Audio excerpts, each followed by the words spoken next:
Nii ja tere, kallid televaatajad ja tere tulemast vaatama esiliiga 22. vooru kohtumist siin ilusal Männikuste ja teda abistavad esimene abikohtunik Sander Saga ja teine abikohtunik Sandra Nigulis. Liiv tõstab palli, otsib jällegi võib-olla seda diagonaali. Leiab keskmise Ossi, ilusasti leiab selle palli kasti, Sambe on kastis, esimene löök ja see läheb küljevõrku. Kastis on pikad mehed, Salmistu käis, keda võiks leida. Tuleb see pall kasti taha posti, seal on olemas Saarnak ja oi, kuidas nüüd levad, oled ära tulnud, palju eilselt lahti ja ikka ei lähe. No kuidas nüüd niimoodi hoitakse pall ära, aga nüüd on pall väljas. Mölder uuesti kasti, Silmer peaga olemas, ei ole nii. Ja esimene värav läks Nõmmele, mis võetab. Keskeljal jälle hoiavad, Silmer vaikselt truurib. Nüüd tuleb Liiv. Leiab keskele, siin on ka ruumi lüümiseks, tuleb löök ja esimene tõrje pürgilt. Ja ka esimene on. Aga oleme näinud ka enne, et statistika ei otsusta mänge, kui nüüd pannakse ka pall mängu. Kas siis on võimalus lüüa ka siin, Švedovski värava ette, Sambe lööb värava ära ja järjekordne suluseis kohtunike poolt.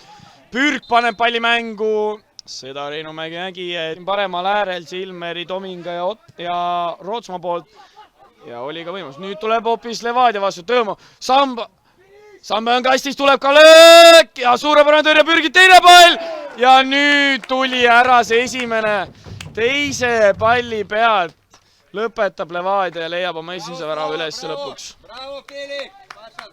Jälle nagu ohtlikult niimoodi kiiresti tuldi, see Tõõmov oli see, kes seda kõike alust tõi niimoodi kiirelt selle palli vastu poolele. Leiti Sambele kasti, Sambe natukene võttis aega, keskblokki ja nüüd Paal loeb seda palli ja nüüd on võimalus kontra jaoks. Saarnak on olemas, kas ta tahab võtta sisse parem jala peale? Praegu on vastu jala peal, saab Vaiko vastu, lööb, taabus ja esimene korralik tõrje nüüd ka vaja Anil teha. Poolaeg Levadiaga Švedovski poolt, seekord Kaspar Anton.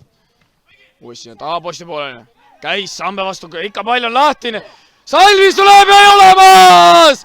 Steven Salmistu lööb fisiigi ja seis on 1-1.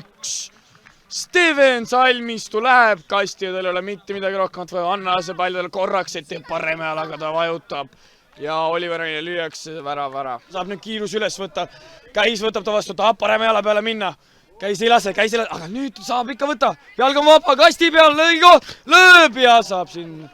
Läheb keskele, aga mitte liiga lihtne. Kombineerivad siin nüüd Silmeriga ja Meelson tuleb ettepoole Tomingale. Nüüd on võimalus tulla, ilusasti läheb puude. Siin liivad, oi, kus läheb Sauvaikol, nüüd läheb jalga vahel. Parim jalga täitsa vaba, tuleb, ei lähe, teeb kõik nii ilusti ära ja lõpu. Teeb väikse liigutuse, kompus, tuleb Tsenderus, käis puhastab. Teine kompus on tagapostis. Tõõmov, jalg vaba, lajaseb ja ei olnud kaugel, ei olnud üldse kaugel. Ruumi on, käis võtab vastu. Sambe otsib parema jala peale lööki, läheb vasaku jala peale, tuleb ka löök, Pürk tõrjub. Kompus ja paneb Elvas, selle esimene löök täna, mis peale läheb. Jaani paneb kohe ise kiiresti selle vastu palli ja Sambe peale. Salmistu kukub, ei tule viga nüüd. Sambe versus käis, parema jala peale, oi kui vaba see parem jalga, opa! Milline plokk Steven Salmistult. Aronson. Sambe, nüüd on Sambel väga hea võimalus tõusta. Võtta selle parema jala peale, Salmistu vastu, läheb ka parema jala, otsib seda lööki, ei tule välja. Vasaku jalaga nüüd hoopis Švedovski olemas, tahaposti ja läheb napilt mööda. Overlap Paalilt. Tomingas läheb keskele, kaotab selle palli ära. Ja nüüd on hoopis kontrarünnak, Levadial võimalus tulla. Švedovski palliga. Švedovski tuleb. Märten ei võta te seda. Löögi koht on olemas, tuleb ka löögi. Aleksandr Švedovski, Levadia number 10 lööb ära 86. minutil 2-1. Ja oli see natuke nüüd valusalt, kuidas tuli, nii rahulikult jooksis selle palliga läbi. Kasti peal jalg vaba, pani teele, läks natukene siit nüüd pürgi kätte alt läbi, aga pole, et oli selline naturaalses asendisse oi, kus nüüd teeb Tõmmov Antoni ära ja on võimalus Levadial uuesti kasti tulla. Tõmmel löögijalg on vaba. Tuleb löök ja suurepärane tõrje pürgid. Ilmselt võimalus olemas, Muraljov. Ja Ani võtab nii nagu Vanarau, tuleb siia ise väljakule mängima juba. Ja ongi läbi. FCI Levadia U21 võtab selles mängus 2-1 võidu ja 3 punkti tabelisse, väga valus viis